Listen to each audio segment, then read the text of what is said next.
Selamat malam. Jumpa lagi bersama kita di Mazhab Semolo Warung.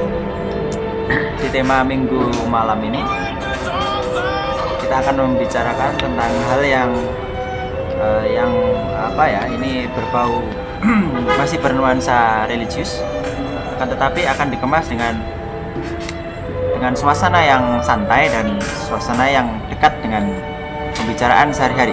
Oke. Untuk yang pertama-tama saya rasa ada baiknya kita akan memintai pendapat dari kawan-kawan yang barangkali juga bisa memberikan sedikit pengalamannya ya terkait dengan kesan-kesan dalam melakukan ritual keagamaan. Mungkin langsung saja kepada Mas siapa? Mas Ari. Oke, pengalaman sehari-hari gereja. Iya, aku bingung kalau nggak ada stimulus ini. Iya, kalau ya ini ya dari ini saya aja ya. Kalau Pengalamannya sehari-hari. iya ya. Kalau dari orang tua, bapak itu ya Nasrani.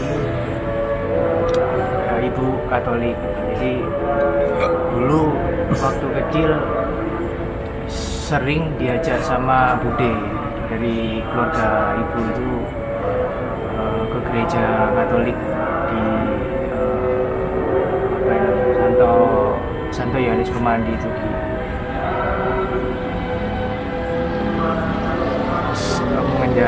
menginjak remaja SMP mulai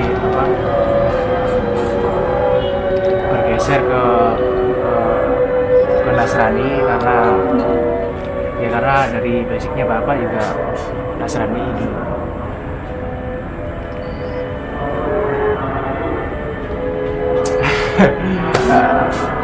Ya mungkin mengambil itu juga aku Makin tenang deh, atau makin sampai sekarang dua-duanya ya nggak tahu kalau dibilang tenang yang mana yang tenang, tapi kalau di gereja Katolik nggak tahu aku kalau di gereja itu lebih suka kalau kangen musik gospel paduan suara gereja Katolik itu nggak tahu lebih suka aja kalau lagi kangen musik. Ini lebih dari cara ritus peribadatannya nggak ada yang ini. Kalau buat saya pribadi ya sekedar itu aja. secara energi kebatinan apakah aura atmosfer di gereja beserta bebunyian-bunyian itu kira-kira dampak terhadap kepribadian Ari apa yang barangkali bisa diceritakan pada kita? Silahkan Ari.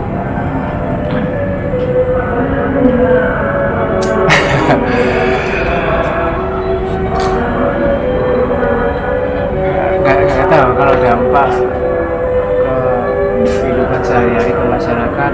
Saya kira saya lebih nyari ke ini saya sendiri gitu. Jadi kalau saya senang ke gereja karena musiknya, ya saya akhirnya ke gereja itu. Jadi nggak tahu, kadang-kadang saya bingung motivasi ke gereja tujuannya itu apa.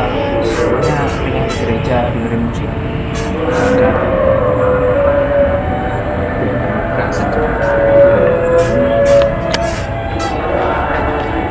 Aku gawang gereja, Pak, ditakoni. Enggak, ini bahwa yang dibuka oleh Pak Lukman ini sesungguhnya bukan membahas agamanya, tidak ada niatan sedikit pun untuk membandingkan tidak, tapi kita hanya ingin menggali, mengeksplor teman-teman apakah suasana agama atau gereja, masjid, wihara dan seterusnya ini punya hubungan misalnya menstimuli dalam masalah kebatinan seseorang. Kalau gereja seperti yang diungkapkan Ari tadi, meskipun nanti masih kita gali lagi nanti. Nah, secara Asep yang kita tahu Muslim ini, kebatinannya pengaruhnya bagaimana? Baik dalam diri pribadi maupun dalam laku sehari-hari. Silahkan Asep. Iya, untuk saya yang mengenai hubungan batin dengan tempat ibadah, khususnya saya pribadi dengan agama saya, yaitu ibadahnya di masjid. Untuk saat ini mungkin saya di kota pun beda dengan di desa ya. Kalau di desa mungkin 5 kali waktu sholat ya 5 kali ke masjid, tapi untuk yang di kota ya mungkin 1 hari 1 kali, dan mungkin 1 hari nggak pernah sama sekali, karena ya itu tadi jarak yang ada di desa yang notabene rumah hanya sebatas 5 meter dari gerbang masjid, jadi sewaktu-waktu bisa datang ke masjid.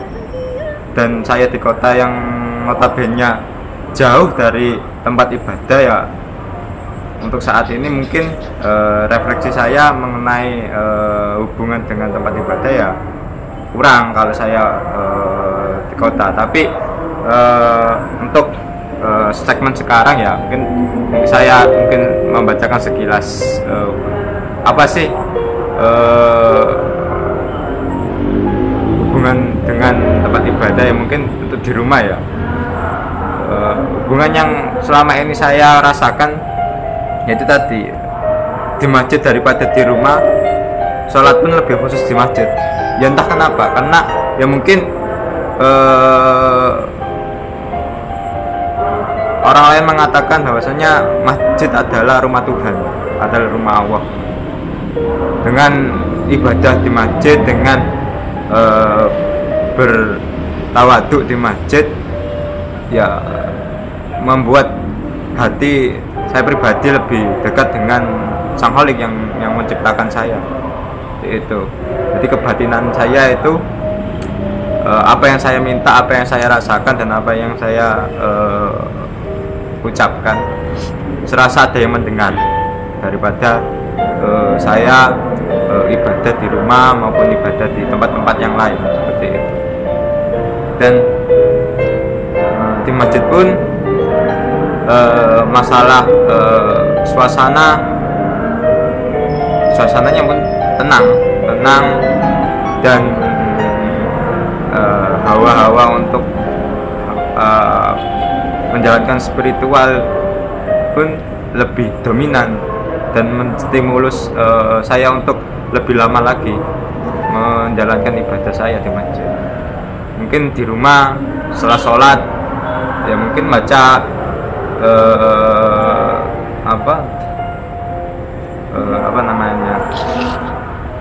baca doa selesai. Nah, mungkin untuk di masjid baca zikir, baca segala doa-doa yang itu notabene setelah sholat pun saya lakukan sampai selesai. Tidak saya langsung pergi atau pulang enggak. Nah, itu tadi karena mungkin di masjid lebih nyaman, kontak batin saya dengan Tuhan pun lebih dekat gitu. Ya, tapi untuk yang di kota sekarang di Surabaya saya jauh dari masjid, saya kurang menikmati dan kurang merasakan kebatinan saya untuk meminta, memohon dan berdoa kepada Tuhan. Ya, itu tidak seperti itu. Baik. Jadi kalau boleh kita simpulkan sementara, Ari yang kaum gereja tadi mengatakan kepada kita bahwa suasana kebatinan Ari itu bisa distimuli oleh bebunyian yang ada di gereja. Sementara Asep yang kaum masjid ini, dia juga bisa suasana kebatinan pribadinya itu distimuli oleh iktikaf di masjid atau beruzlah di masjid atau mungkin sedang melaksanakan wirid, doa, dan seterusnya. Nah, seluruh narasi yang diberikan oleh Asep dan Ari tadi sejatinya adalah sebuah ikhtiar manusia secara individu ingin mengelola dirinya, tetapi dengan metode atau teknik yang sementara ini didatangkan dari stimulus-stimulus berupa bebunyian maupun rapalan-rapalan seperti yang Asep katakan dan Ari katakan tadi. Nah, masalah mengenai pengelolaan diri, sehingga mengapa diri pribadi itu kadang ada yang energinya stabil, ada yang bergolak bahkan meletus-letus. Ini kuncinya memang ada di manajemen diri. Nah, bicara mengenai energi, kalau pada vlog yang sebelum ini kita sudah menjamah wilayah pengelolaan energi, tetapi yang masih kasaran, energi yang masih sejatinya empiris. Nah, kita hari ini akan coba beranjak ke energi yang tingkatannya lebih halus, yang tidak lagi empiris atau kasar. Pada vlog sebelumnya saya sudah menyinggung mengenai filsafat dari Al-Farabi mengenai pancaran, dari apa itu pancaran yang maha kuasa sampai akhirnya menjadi yang paling kasar, yakni kita ini. Nah, untuk itu supaya ini nanti aksiologinya ke arah bagaimana individu bisa beranjak meningkat lebih tinggi grade-nya dan tidak terjebak atau keasikan di wilayah kasar tadi, maka saya ingin menggali atau mengeksplor dari tokoh Magister Filosof ini Pak Lukman. Silakan Pak Lukman. Saya disuruh menjelaskan Al-Farabi. Ya, saya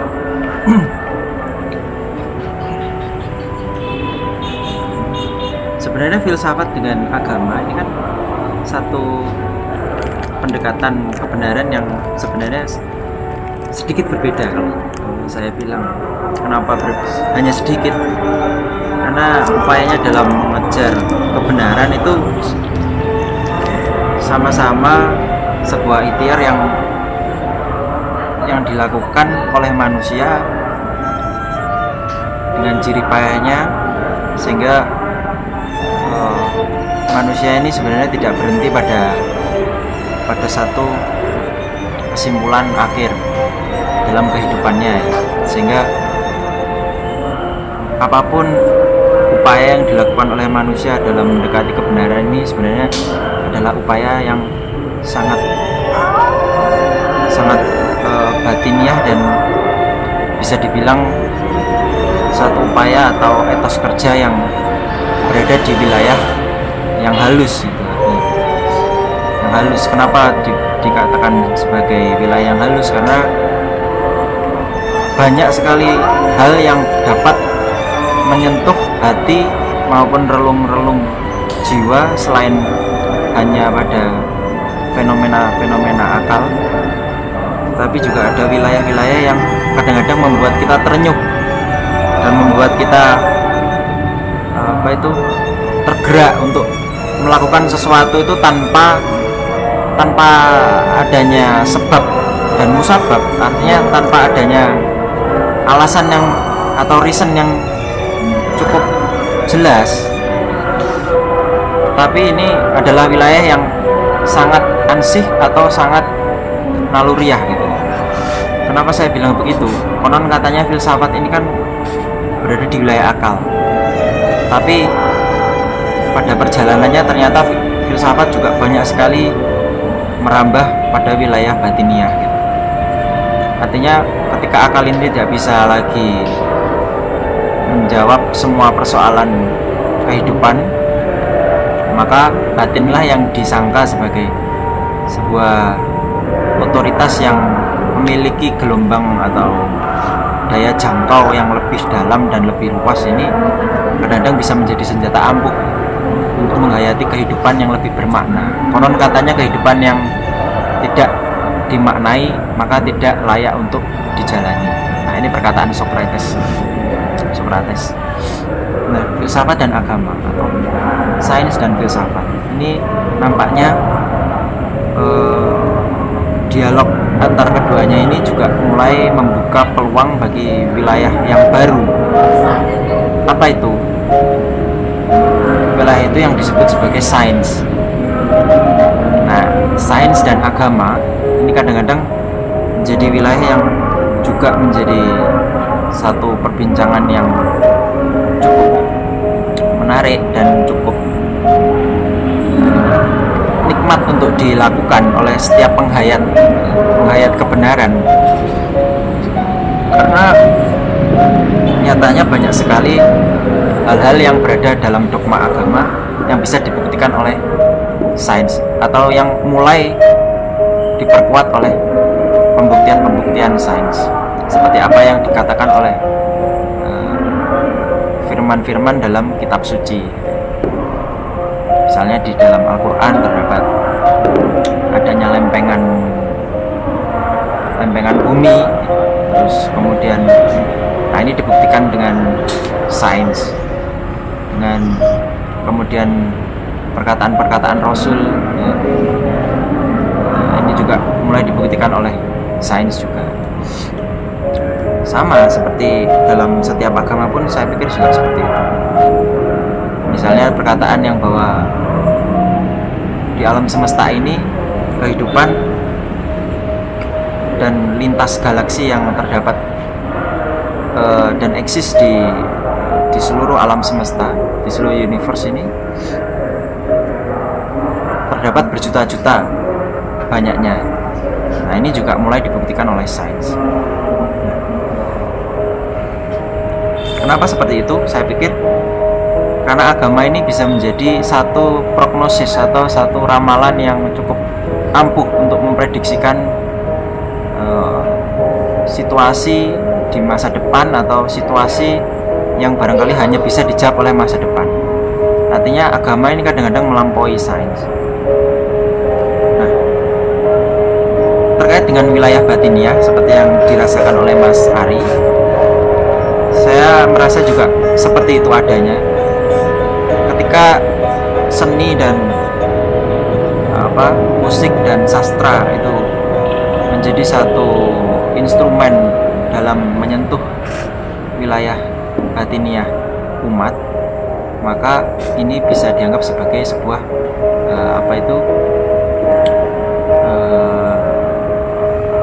jimat atau suatu instrumen atau suatu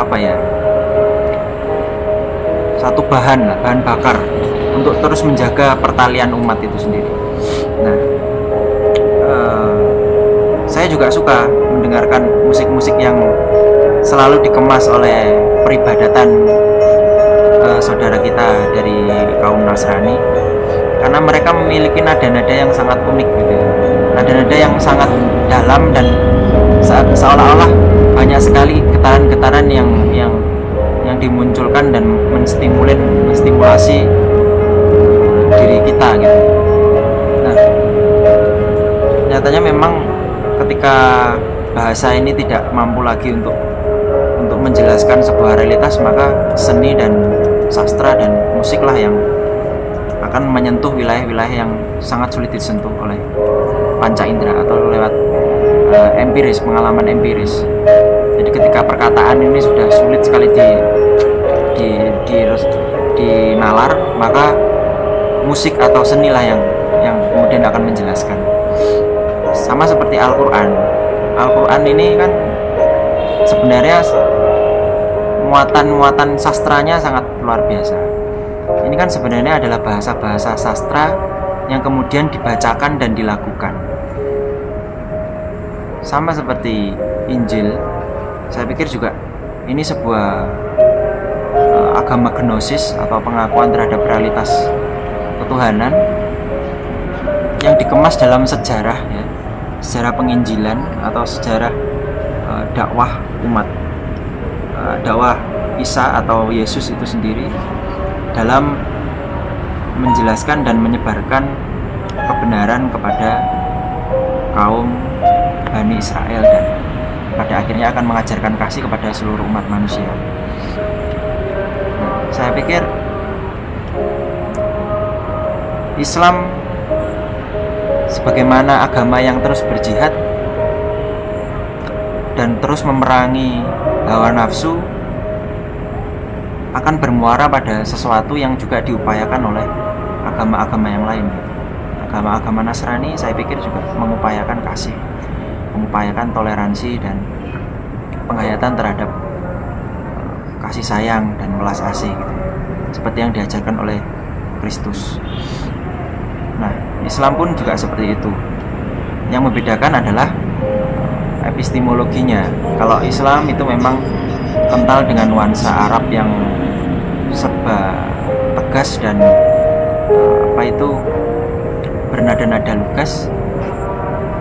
Saya pikir ini juga hanya pendekatan epistemologi yang sedikit berbeda saja, tapi pada dasarnya muaranya adalah sama, yaitu Rahman dan Rahim. Nah, saya suka ketika di masjid itu yang dilakukan adalah suasana teduh dan suasana hikmat dan suasana penyucian dan pembersihan hati yang menyeluruh dan membersihkan kolbu itu begitu menyentuh begitu, maka saya bisa langsung merasakan gitu bahwa ini memang sebenarnya agama yang mengajarkan kasih juga, Rahman dan Rahim, pengasih dan maha penyayang. Nah, terkait dengan emanasi, ini kan kental dengan tradisi filsafat Plotinos ya. Plotinos itu kan seorang Neoplatonian yang mengajarkan tentang konsep perembesan atau konsep tajali atau konsep menurunkan, dan ya itu yang disebut sebagai emanasi atau kalau dalam bahasa Sanskerta disebut sebagai nitis atau inkarnasi. Nah, ini sama saja sebenarnya. Filsafat Plotinos. Nah, lalu mengapa ini kemudian juga kental dalam tradisi filsafat Islam, yang konon katanya filsafat Islam ini kan puncak kejayaan dari peradaban Islam yang ada di masa lalu. Jadi banyak sekali penemuan-penemuan di zaman itu yang sampai saat ini pun menjadi panduan dan menjadi pegangan baik dalam ilmu pengetahuan maupun dalam peradaban manusia modern yang diambil dari khasanah yang ditemukan oleh para penemu-penemu pada zaman filsafat Islam atau kejayaan umat Islam. Nah, di sana ada Ibnu Sina yang kemudian dikenal sebagai Avicenna. Terus Ibnu Jabir dikenal sebagai Algebra. Kemudian ada Averroes yang dikenal sebagai Ibnu Rus, dan banyak lagi yang lainnya ya, saya kira. Nah, mengapa begitu dekat dan sangat bergayutnya peradaban modern dengan temuan-pertemuan yang ada di masa lalu? Ya karena memang secara estafet banyak sekali potongan atau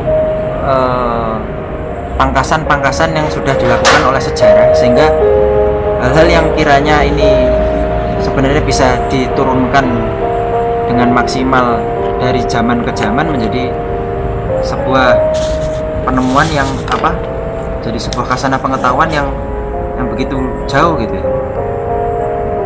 Artinya kalau di masa lalu itu tidak terjadi ketegangan antara ekstrim satu dengan yang lainnya, sesungguhnya khasanah pengetahuan ini bisa terus berdinamika dan berdialektika mencapai pada satu keutuhan universal yang cukup besar gitu.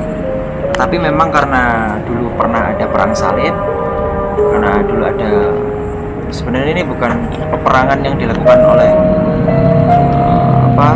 kubu agama, tapi lebih saya sebut lebih kepada perebutan teritorial dan kekuasaan pada waktu itu.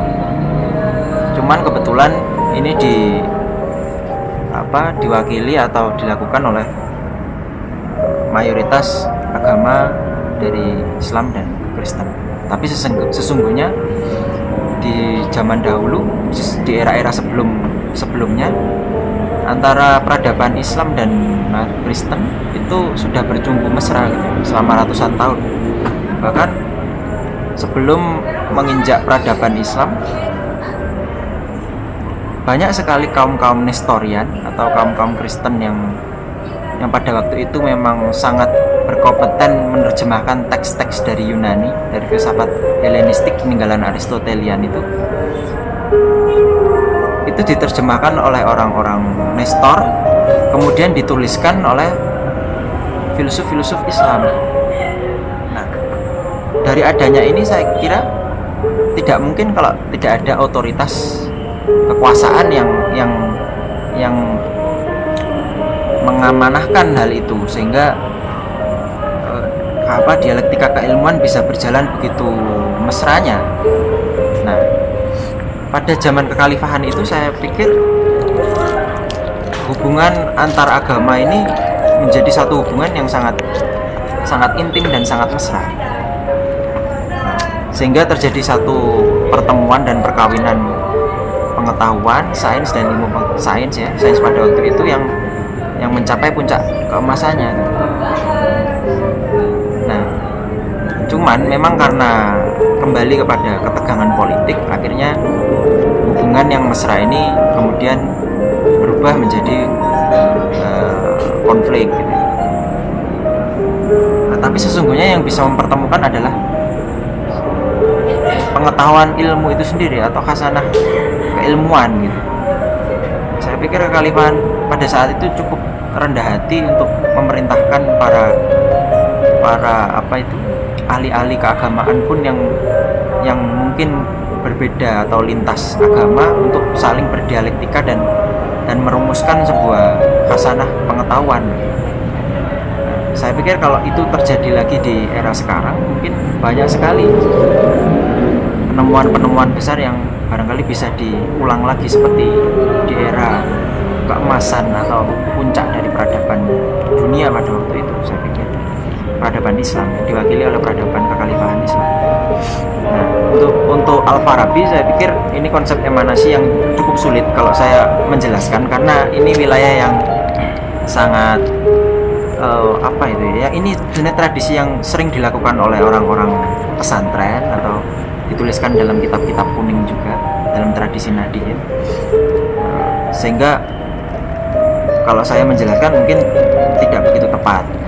Tetapi apabila dijelaskan oleh orang-orang yang selain mereka membaca dan memahami Arab Pegon dan Arab Gundul itu, mereka juga melakukan ritual-ritual dan melakukan laku sebagaimana yang ditetapkan dalam tahapan salik itu tadi, sehingga penghayatan terhadap kitab kuning pun menjadi lebih baik.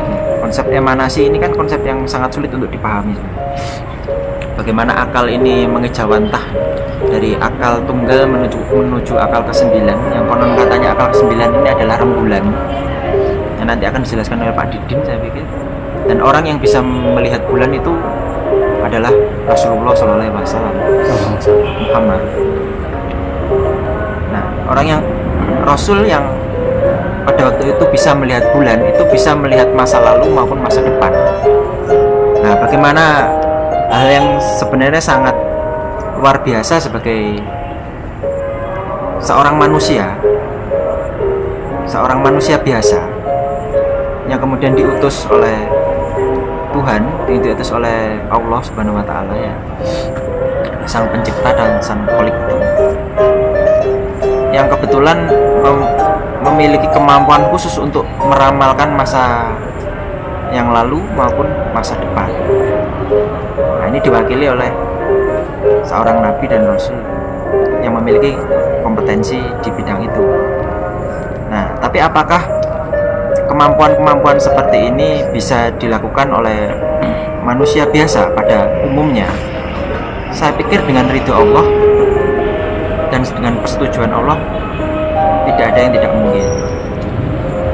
Tapi bukan dalam artian kemampuan ini kemudian menyimpulkan sebuah kemampuan Rasul, karena memang Rasul tentunya memiliki kriteria-kriteria tersendiri yang sudah ditetapkan oleh Tuhan. Nah, tetapi kemampuan-kemampuan yang atau karomah-karomah yang diberikan kepada manusia, saya pikir ini juga sesuai dengan ayat Al-Quran yang mengatakan bahwa setiap suku bangsa dan setiap peradaban akan dikirimkan sebuah risalah, sebuah pembawa berita, seorang nabi. Nah, saya pikir peradaban sebesar Yunani tidak mungkin kalau tidak memiliki nabi. Nah, kebetulan inilah yang menandakan kebesaran dari atau besarnya pengaruh dan wawasan filsafat hingga saat ini. Salah satunya adalah yang mungkin kalau prediksi saya adalah Aristoteles gitu. Sehingga yang disebut sebagai nabi ini kan nggak cuma 25 ya, yang kita ketahui, tapi juga ada berjuta-juta nabi yang tidak diketahui ya, memang yang hanya diketahui oleh Tuhan. Nah, saya pikir konsep emanasi ini mungkin akan lebih menarik kalau dijelaskan oleh Pak Didi.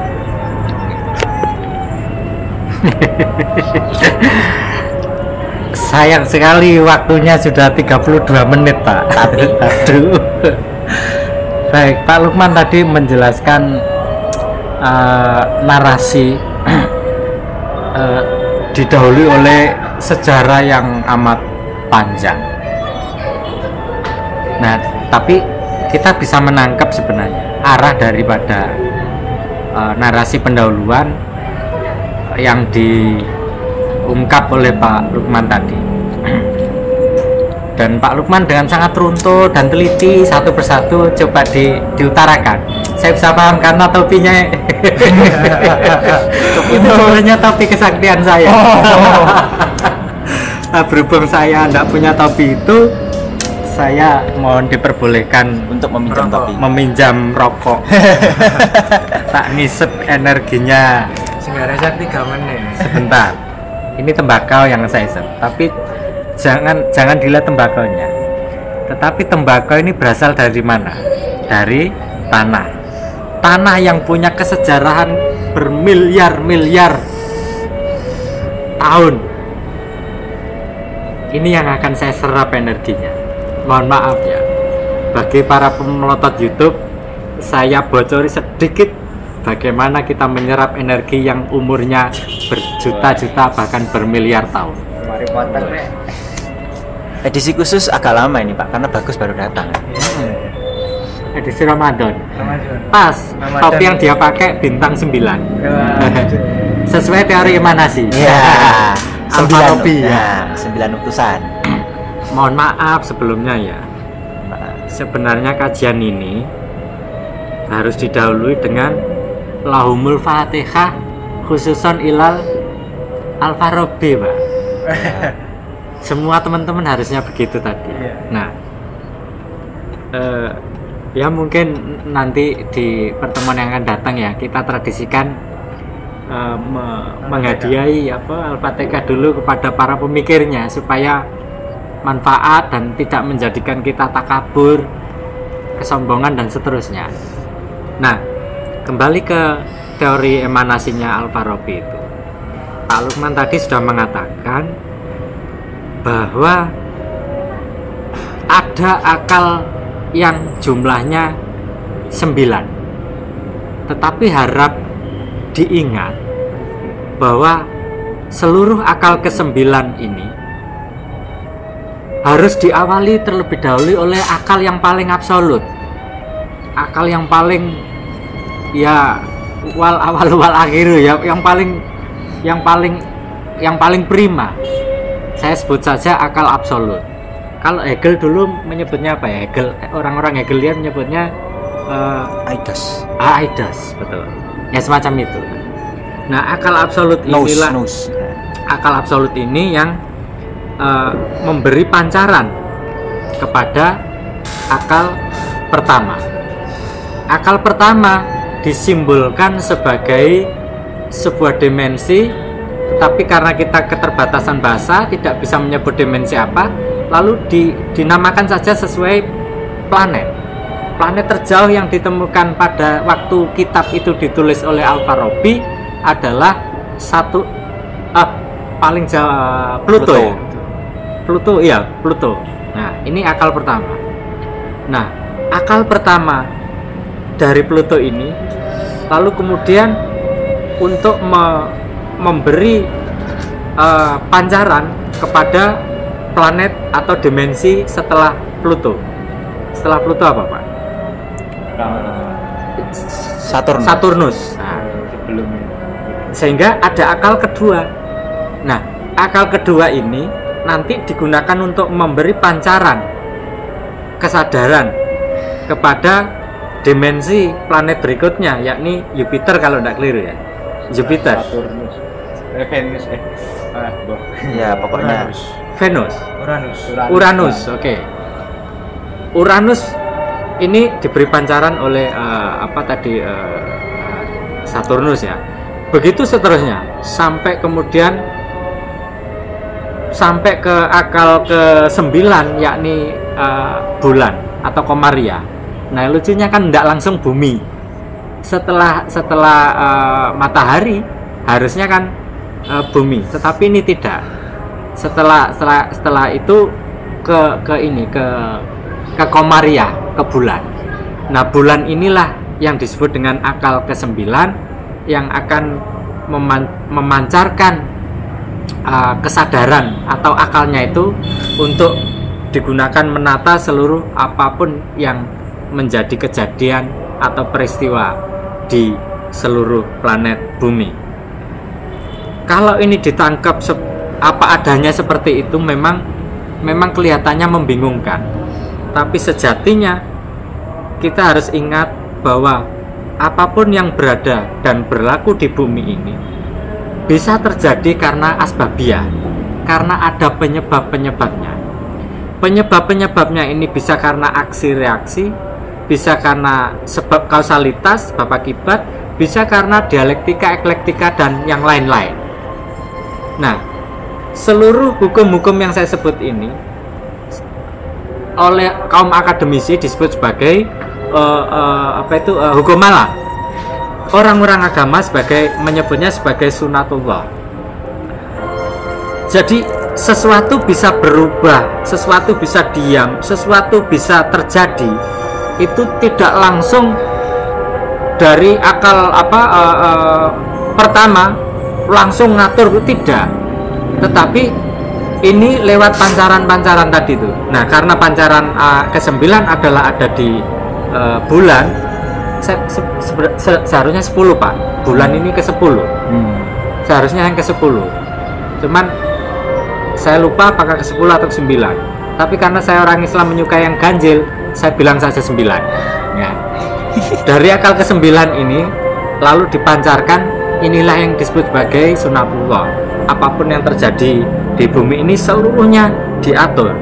Nah, bagaimana cara pengaturan ini kok bisa seperti itu? Bendanya tidak kelihatan, bendanya sama sekali tidak bisa diakses, tidak bisa dilihat, tidak bisa diraba, tidak bisa dicium, tidak bisa didengar, bahkan tidak bisa dicecap. Seluruh panca indera kita tidak punya kemampuan mengakses energi atau tenaga yang bisa mengatur keseluruhan obah masa ing bumi ini. Barangkali bagi orang-orang penggemar rasional, orang-orang yang mengagungkan rasionalitas akan menyatakan tidak mungkin, mustahil, dan tidak masuk akal ini. Tapi saya katakan untuk menjelaskan secara gamblang mengenai kesemuanya ini bisa terjadi dan berlangsung, saya membuat analogi software. Saya ingin bertanya, seluruh manusia di bumi ini yang paling pinter-pinter dikumpulkan, siapa yang bisa melihat, mendengar, mencium, meraba, mencecap software itu? Tak seorang bisa. Kenapa? Karena software itu lahir dari brainware, dari kesadaran manusia yang juga tidak bisa dijamak. Lah, kesadaran manusia ini berasal dari mana? Dari kesadaran bumi. Bumi dari bulan, bulan dari, dan seterusnya tadi. Nah, analogi software ini bisa digunakan untuk menjelaskan bahwa ada energi di tingkat dimensi yang halus yang bisa mengatur keseluruhan kejadian yang ada di bumi ini. Anda boleh melihat software misalnya dari komputer. Yang Anda lihat itu sejatinya kan hanya cahaya di monitor, listrik. Anda menombol papan kunci itu, lalu monitor menampilkan huruf-huruf itu biner 01 dan seterusnya. Itu kan hanya ini manifestasinya, atributnya, tapi zatnya sendiri kita tidak pernah bisa menangkap. Bahwa software itu ada, kita yakini, meskipun panca indera kita tidak bisa mengaksesnya. Tetapi meskipun tidak bisa mengaksesnya, kita bisa menguraikan, menjelaskan, dan mengaktualisasikan ke dalam bentuk wujud-wujud permainan cahaya yang ada di monitor ini. Nah, kalau software di tingkatan mikro atau komputer saja sudah bisa banyak berbuat semacam itu, apalagi kalau software ini tingkatannya adalah kesadaran bulan atau kesadaran ke-9 ini. Alangkah hebat dan alangkah besarnya, sehingga wajar pada saat Rasul seperti yang dikutip Pak Lukman tadi bisa melihat, pada saat melihat bulan itu bisa mengetahui apa yang akan terjadi dan mengetahui apapun yang telah terjadi. Nah, ini bisa dipahami kenapa? Ya, software tadi itu. Bagi seorang pembuat software, brainware-nya kan mesti tahu ke depan nanti akan terjadi apa, di belakang apa yang melatar belakangi kejadian itu. Semuanya sudah cetok karena dia yang mendesain atau memproduksi software itu. Tidak ada yang sulit. Tapi bagi user, dia tidak bisa atau tidak pernah tahu bagaimana software ini belakangnya maupun di depannya. Wajar sehingga Rasul bisa mengetahui apa yang terjadi dan apa yang telah terjadi ketika melihat kesadaran bulan semacam itu. Nah, dua hal Pak Lukman tadi mengutip antara Rasul dan Nabi. Rasul adalah orang yang membawa kabar, membawa risalah, rosalah ya, yang membawa risalah. Artinya pada saat oknum tidak dalam pengertian negatif seperti kaidah bahasa kita yang kacau itu, seolah-olah kalau oknum itu penjahat, padahal tidak. Di sana keilmuan dunia, oknum itu artinya untuk menyebut zat sesuatu. Nah, oknum, pada saat oknum ini adalah disebut Rasul, itu dia punya kewajiban menyampaikan kabar kepada manusia yang lain, memberikan kabar-kabar. Oleh karena manusia ini plural, jamak, tingkatan pengetahuannya juga beda-beda, rasionya beda-beda, maka sudah barang tentu yang disampaikan sesuai dengan kemampuan umat atau lisanul kaum, sesuai dengan bahasa kaum. Kalau Rasulnya itu kebangsaan Arab, pastilah dia menyampaikan dengan bahasa Arab. Kalau dia dari kebangsaan Yudea, dia akan menyampaikan dengan bahasa apa nih? Bahasa apa? Aramaik atau apa? Nah, ini yang disebut dengan bahasa kaum. Tetapi pada saat dia menjadi nabi, dia tidak harus menyampaikan kepada sesamanya.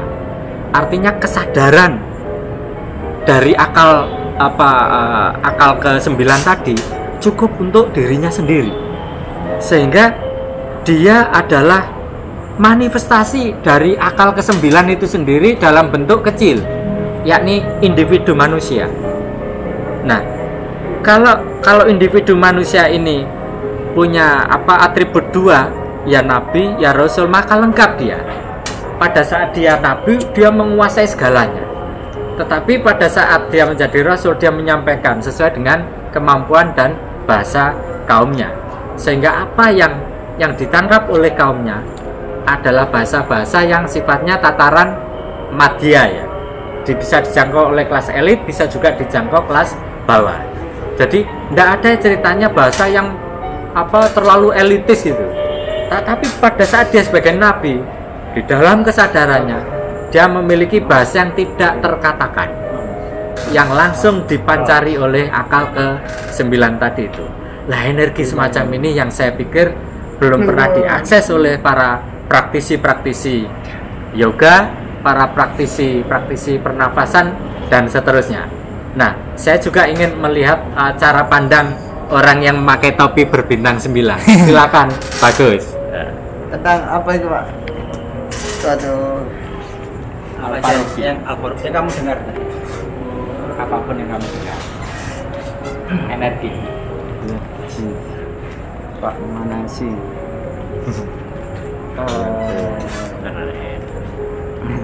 Iya, jadi memang kesadaran itu gak bisa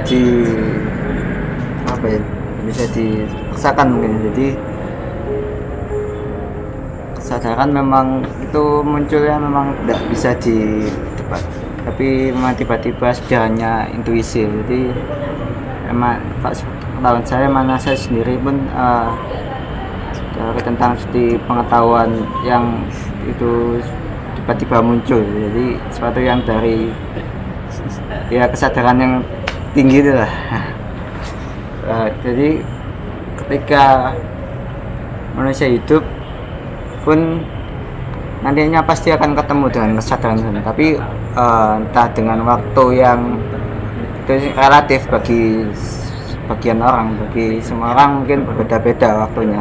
Dia ada yang cepat untuk memahami, ada yang harus bertemu dengan sebuah realita, bertemu dengan sebuah ujian, cobaan, baru dia mendapatkan sebuah kesadaran tersebut. Gitu. Ya, tadi disinggung tentang kesadaran. Ada sebuah pertanyaan dalam seminar internasional Filsafat Nusantara yang pernah diikuti oleh rekan saya. Bukan saya kebetulan yang ikut, tapi beliau menceritakan tentang sisi melek pemikiran seorang semiolog namanya Umberto Eco ya. Umberto Eco. Yang ini saya kira di tradisi ilkom atau ilmu komunikasi sudah sangat kental dipelajari oleh adik-adik dan teman-teman kita yang di sini. Umberto Eco, trikotomi dan lain sebagainya itu. Nah, kemudian dia menyebutkan salah satu istilah yang disebut sebagai kesadaran. Satu istilah yang paling sering kita gunakan selama diskusi vlog yang sudah kita lalui dari awal hingga saat ini. Mungkin kita terlupakan untuk menjelaskan sebenarnya kesadaran itu apa. Nah, ini pertanyaan yang muncul juga di seminar tersebut. Kesadaran yang seperti apa yang disebut ini yang harus dimunculkan? Kesadaran itu bentuknya apa? Nah, ini kan sebenarnya diskusi sangat ontis, sangat ontologis gitu ya. Nah, kalau saya coba mendekati diskusi yang disebut sebagai kesadaran ini di India, ini sudah disebut dan dirumuskan menjadi sebuah khasanah pengetahuan yang cukup mudah dipahami. Kesadaran ini dalam istilah Sanskerta namanya Vijnana. Ya, Vijnana.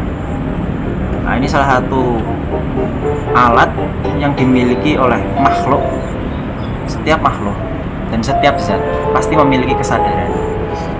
Nah, alat inilah yang kemudian digunakan untuk menangkap realitas, menangkap fenomena, dan menangkap bahkan energi. Nah, Vijnana ini kadang dipakai oleh kalangan praktisi yoga atau meditator-meditator handal yang kita miliki ya di Indonesia dan di belahan bumi yang lain, ini selalu kental dengan diskusi yang disebut sebagai kesadaran atau dalam bahasa Sanskerta Wijnana, yang mereka klasifikasikan dalam banyak sekali ruang-ruang Wijnana, ada 4, ada 8. Jadi untuk menembus Wijnana 1 hingga Wijnana yang lain, saya pikir ini adalah proses dalam transformasi kesadaran menuju kesadaran yang paling murni dan yang paling kompatibel dan yang paling tercerahkan. Nah, kalau kita melihat konstruksi bahasa yang digunakan para praktisi dan meditator pelaku spiritual itu, saya rasa Wijnana ini sebenarnya hanya seperti sebuah software, seperti yang dikatakan oleh Pak Didin. Software yang ketika ini di-upgrade menjadi sebuah software yang terus-menerus memperbaharui diri dan semakin canggih hingga pada saatnya menjadi software yang tidak terkalahkan dan sangat lengkap seperti yang dimiliki oleh seorang nabi atau seorang rasul, maka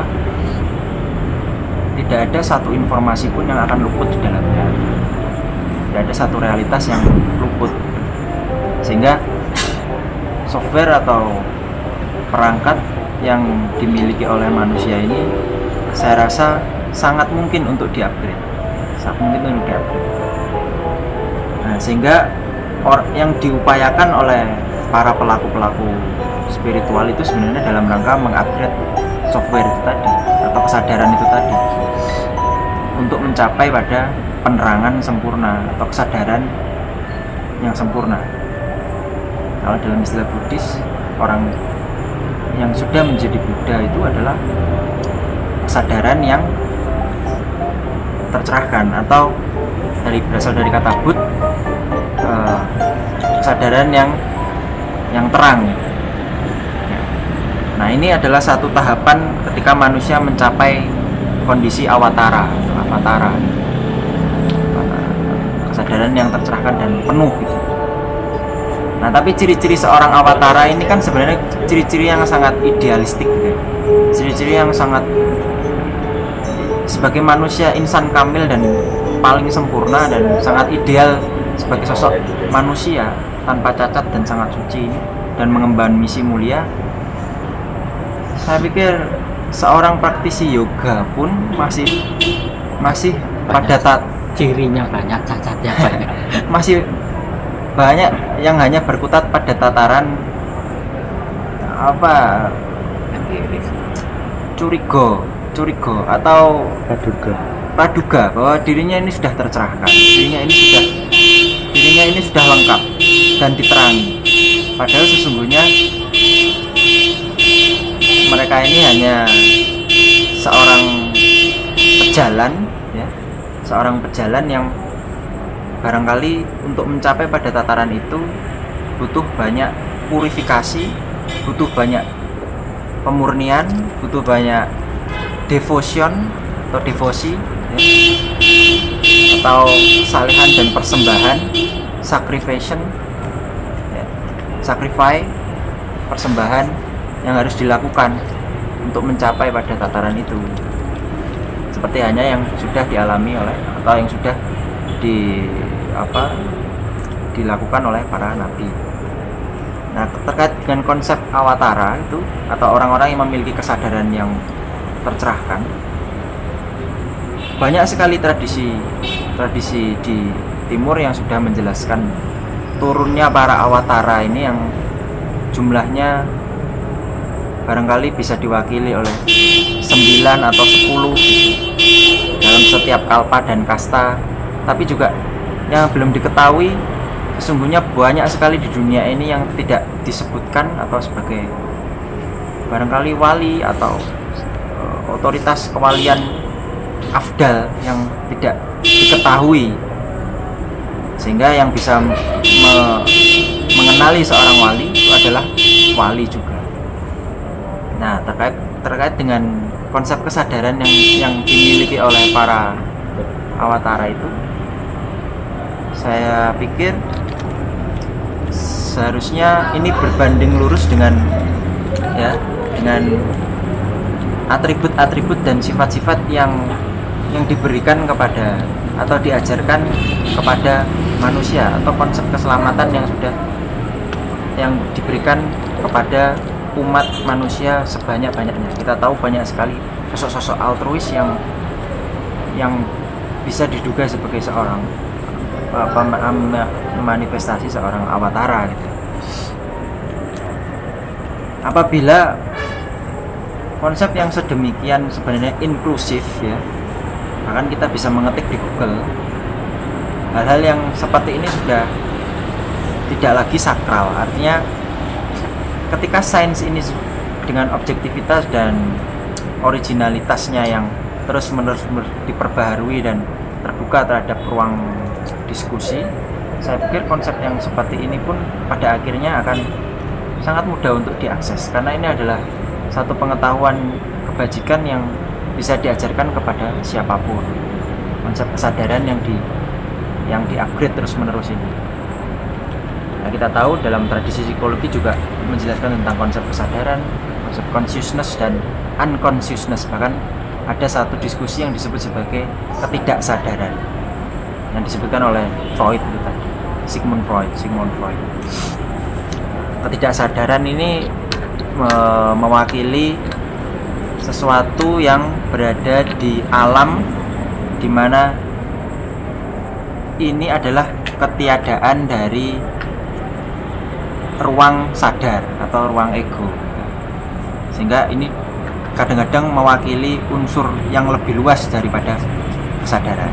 Sehingga dulu pernah Sigmund Freud mengatakan seseorang yang sakit yang paling sulit untuk disembuhkan adalah orang yang tidak mempunyai ketidaksadaran atau tidak mempunyai unconsciousness, karena tidak bisa didekati, tidak bisa diidentifikasi, dan tidak bisa bahkan dimanipulasi dan direkayasa untuk ke arah terapi-terapi psikologis gitu.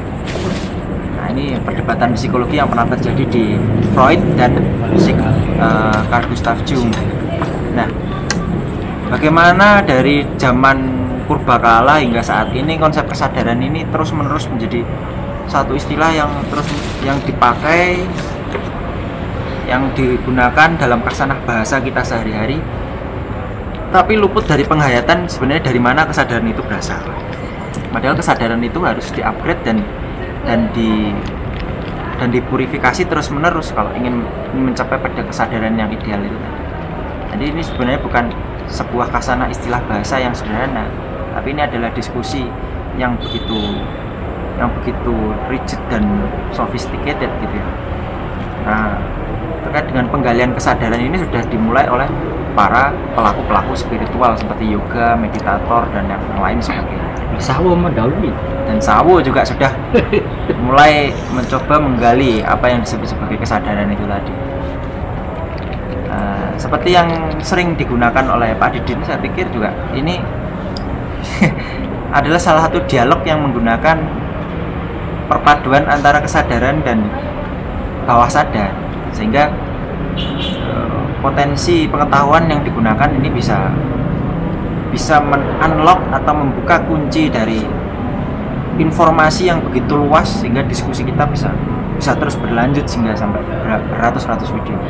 Nah, kemampuan yang seperti ini saya rasa bisa dimiliki oleh siapa saja pada semua forum Sawo dan para pemelotot itu. Nah, kesadaran untuk kemampuan untuk meng-unlock atau membuka kunci terhadap kesadaran yang lebih tinggi atau software yang lebih tinggi.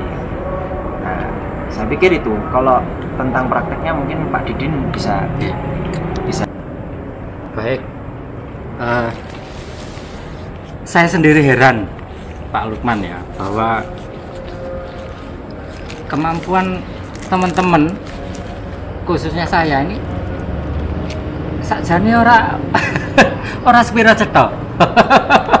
Pinter ya ora, ngecepret ya. Tapi bayangkan, bisa beratus video ini dari mana pengetahuan itu diperoleh? Wong maca buku ya kapan macane ora cetok ya. Delok TV ora tahu. Mendina cangkruk ngene ora ora pegel-pegel sampe. Tapi harap diingat Pak. Kan Pak Lukman tadi tanya tekniknya gimana. Kita wae bocoran sithik. Saya kasih bocoran sedikit. Mantap. Saya sebelumnya mohon maaf kepada para avatara, kepada para priantun-priantun yang pinunjul dan linuwe. Tidak ada maksud untuk membuka wadi. Iya wadine alam tidak ada. Saya hanya membuka sedikit saja kepada teman-teman supaya seluruh teman-teman nanti itu punya kemampuan yang sama. Nenek moyang kita, khususnya yang beragama ini dari utara Pak, sering membuat konsep atau istilah laduni. Lalu kemudian oleh golongannya Asep diplesetkan sebagai ilat itu geni. Tapi enggak, itu maksudnya laduni itu adalah sebuah kebaikan, karomah, kebaikan, kelebihan yang diberikan oleh akal absolut supaya orang ini memiliki pengetahuan tanpa belajar. Lah iki ceritane piye kok iso kaya ngono. Nah, ini yang saya buka di sini. Bisik-bisik aja ya supaya ndak ada yang dengar. Bisik-bisik. Seluruh dunia biar. Aslinya manusia itu oleh Tuhan diberi potensi pengetahuan semesta. Sebenarnya setiap manusia itu diberi potensi pengetahuan semesta. Cuman ada yang bisa mewedarkan potensinya itu, ada yang bisa separuh mengejawantahkan, ada yang bahkan tidak bisa sama sekali menggalinya. Tapi sejatinya potensi pengetahuan semesta itu telah ada, given, dimiliki oleh manusia bahkan sejak lahir. Kalau Anda tidak percaya, saya buat analogi. Aku gila senengane gak analogi ya Pak. Supaya gampang dinalar gitu. Siapa yang tidak pernah tahu bahwa bayi yang baru saja lahir itu belum pernah merasakan gula? Semua tahu. Bayi barusan lahir itu dia tidak pernah merasakan gula. Tapi sebenarnya zat gula itu sejatinya hanyalah stimulus, Pak. Pengetahuan tentang rasa manis itu sudah ada. Dari sononya udah dikasih pengetahuan tentang rasa manis, tentang rasa sakit, tentang panas, tentang kebahagiaan. Pengetahuan apapun itu sudah ada, berada di dalam diri kita. Biasanya pengetahuan itu baru menjadi pengetahuan dan disadari kalau sudah memperoleh stimulus dari eksternal. Contoh, orang yang tidak ngerti manis itu apa, diberi stimulus gula, lalu menjadi pengetahuan lah, oh ini yang namanya manis. Jadi munculnya pengetahuan manis yang laten ada di dalam manusia itu setelah memperoleh stimuli. Nah, persoalannya adalah ada manusia yang tanpa diberi stimulus itu pengetahuannya bisa dieksplor, bisa digali, tiba-tiba mengetahui segalanya. Ya itu mau Pak sing tak sebut emanasi dari kesadaran bulan sehingga merasuk ke seluruh penghuni planet bumi. Tumbuh-tumbuhan itu Pak, itu juga punya kesadaran, punya software yang dia harus takluk dan tunduk pada software yang telah ditentukan padanya, bahwa hukum yang melingkupi dia itu hanya tumbuh, bergerak ke atas, bercabang, ranting, berdaun, berbunga, berbuah, dan gugur. Dia tidak mungkin mengingkari ketetapan software bahwa dia akan lari ke sana kemari, tidak. Itu yang disebut di dalam tumbuhan itu telah ada software atau kesadaran atau sunatullah yang telah ditetapkan bagi tumbuh-tumbuhan itu. Pun demikian dengan makhluk hewan. Pun demikian dengan hayawanul fikri kayak kita ini, hewan yang berpikir. Ini juga sudah diberi yang namanya software itu. Berikut potensi pengetahuan semesta. Lah energi, aduh Pak, dulinan energinya. Jangan aku lamongan cilik-cilik guys, dulinan ini Pak. Piye sih? Saya asep bahasa tuh. Saya gak sombong aku. Jabret. Kalau aku ngene aku ya. Arek podo. Permainan apa, Pak? Saya sering menggunakan otak kanan. Ya, permainan otak kanan ta. Latihan kebatinianan ta. Ya mungkin untuk di lingkup pondokan atau pesantren yang notabene itu yang apa ya istilahnya bukan yang radikal ya, yang memang pondok-pondok beneran, dan itu mengajarkan ilmu-ilmu selain ilmu ketauhidan.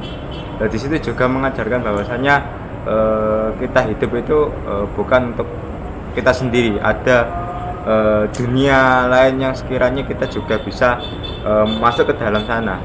Kan Tuhan menciptakan dunia manusia, dunia nyata dan dunia yang tidak nyata atau tidak real, tapi kita bisa merujuk ke sana dengan batiniah kita. Ya mungkin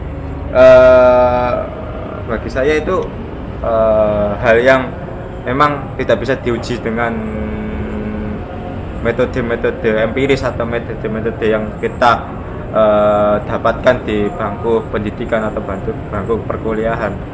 Itu memang naruyah apa Pak? Naluri kita ya Pak? Naruyah kita yang punya jiwa dan raga ya. Jiwa kita ini adalah penghubung dari segmen-segmen apa Pak? Jiwa itu talinya. Iya. Jiwa kita itu bisa menyambungkan antar dimensi-dimensi real dan yang non real. Mungkin apa yang kita dapatkan dari dunia itu tidak sama apa yang kita dapatkan di sekarang. Mungkin kita sekarang ya kita merasakan itu basane Raga Sukma saya. Raga Sukma. Jiwa iki taline munggah kae. Iya. Nah, itu Raga Sukma dolinanmu ta. Kan kemarin wis disambung Pak nak segmen sebelumnya. Dolinane cah cilik ta kuwi. Iya, bukan dolinan cah cilik, wong gerang punya dolinan. Oh iya. Wong gerang pun dolinan ya kaya melet iku kan sing negatif ya. Sing melet, sing blok suto ae terang-terangan ae wis. Yang apa ya, yang menggoda lewat mimpi. Ya iku lah yo dolinane arek gede. Lek arek cilik ya mungkin ndelek-ndelek apa cari-cari barang-barang peninggalan dahulu ya kayak akik lah, keris lah, apalah. Itu kan tidak bisa dilihat secara kasat mata, tapi bisa dirasakan lewat hati kita dan lewat kebatinian kita. Apakah itu memang ada di sekitar kita atau tidak. Nah, untuk bulinan itu ya Pak ya, ya memang hati kita harus bersih gitu loh. Jiwa kita harus bersih, tidak ada sekalipun niat jahat ataupun hal-hal yang negatif, karena untuk masuk ke dunia sana itu adalah harus tidak memiliki sebuah apa ya motif seperti itu. Minta lanjut Pak Didin. Bagus. Coba kita pengen mendengar dari Bagus bintang 9. Nah, Ya, kalau dari pengalaman hidup saya sendiri mungkin beda dengan kawan-kawan. Mungkin kawan-kawan sendiri punya kemampuan lebih seperti itu, jadi punya kemampuan yang kata Pak Didin tadi, kemampuan laduni. Jadi saya mungkin lebih condong ke yang lainnya, tapi mungkin juga karena kitab suci itu berisi sejarah, maka di situ kita akhirnya bisa mengakses kesadaran yang tinggi itu, karena firman atau pengetahuan dari Tuhan sendiri pun sudah disampaikan Rasul, kemudian dikumpulkan menjadi kitab. Nah, kitab itu pun sendiri 3/4-nya lebih adalah berisi tentang sejarah. Jadi sesuatu yang sudah pernah terjadi.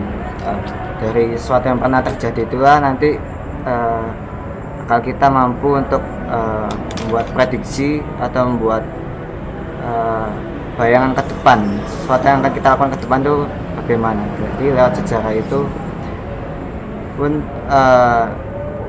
keimanan dengan Tuhan pun sering dikaitkan dengan keimanan hari akhir. Jadi suatu yang hari ke depan. Jadi hendaklah kamu perhatikan apa yang kamu kerjakan untuk hari esok.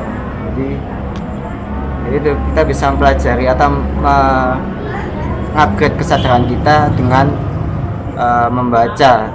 Kalau di teknologi ada buku panduan, jadi kitab suci itu adalah buku panduan kita untuk mengakses kesadaran itu, selain mungkin dari contoh dari Mas Ajat tadi dengan metode laduni tadi.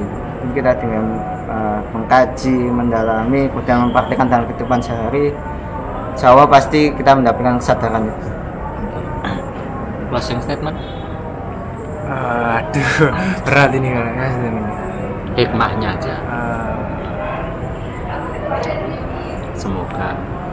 Semoga ke depan sebelum mengawali diskusi di mazhab Semolowaru ini, alangkah baiknya kita Al-Fatihah dulu ya. Iya. Mungkin itu. Oke. Selamat malam. Oke. Kesadaran membaca yang masih rendah, saya pikir ini masih menjakiti generasi muda di masyarakat kita. Kalau dibandingkan dengan kesadaran membaca di negara-negara lain, saya pikir kita masih banyak yang tertinggal. Makanya banyak generasi muda kita yang tumpul, yang kehilangan arah atau tidak bisa mengakses ya, kemampuan atau software kesadaran yang sebenarnya semuanya kuncinya ada di dalam membaca. Makanya dalam anjuran agama, bacalah. Diri sendiri.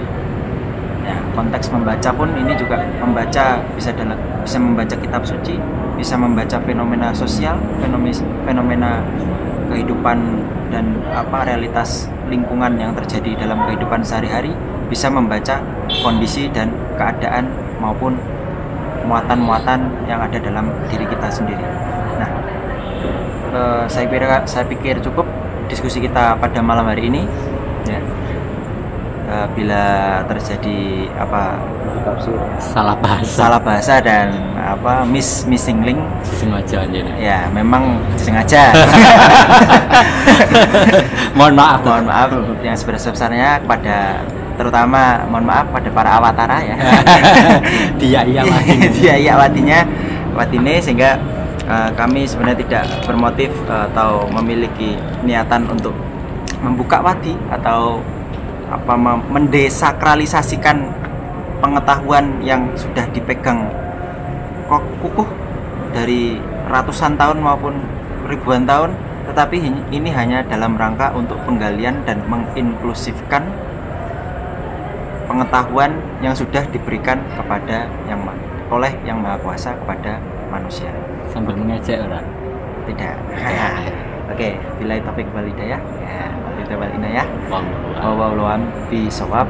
Assalamualaikum warahmatullahi wabarakatuh. Waalaikumsalam warahmatullahi wabarakatuh. Allahumma sholli ala Muhammad. Allahumma sholli alaihi. Set, kowe iki piye? Kok malah nang ngerogo sukmo bareng. Gare aku wedi.